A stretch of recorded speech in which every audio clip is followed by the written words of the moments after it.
В рамках рабочей поездки по регионам глава Кабинета министров Улугбек Марипов посетил село Чангырташ Сузакского района Джалалабадской области.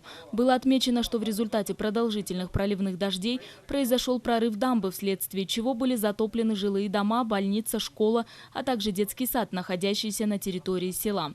Глава Кабинета министров подчеркнул, что в кратчайшие сроки необходимо нарастить объемы дамбы и укрепить ее. В том числе следует рассмотреть возможность строительства специального сооружения по отводу селевых потоков.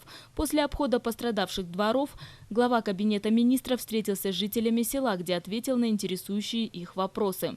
Председатель Кабинета министров также посетил семью, где в результате схода селевых потоков погибла 6-летняя девочка, и выразил слова поддержки и соболезнования семье погибшей. Отметим, что в результате схода селевых потоков в Сузакском районе повреждено 446 жилых домов. Из них полностью затоплены 118 домов. По решению комиссии по чрезвычайным ситуациям 46 жилых строений признаны непригодными для проживания. Работа по очистке и оценке ущерба продолжается. В завершении рабочей поездки по Баткенской и Джалалабадским областям глава Кабинета министров Улугбек Марипов посетил село Достук Сузакского района Джалалабадской области, где 20 июля текущего года также сошел сель. Было отмечено, что в результате схода селевых потоков пострадали посевные поля, в результате чего урожай был частично уничтожен.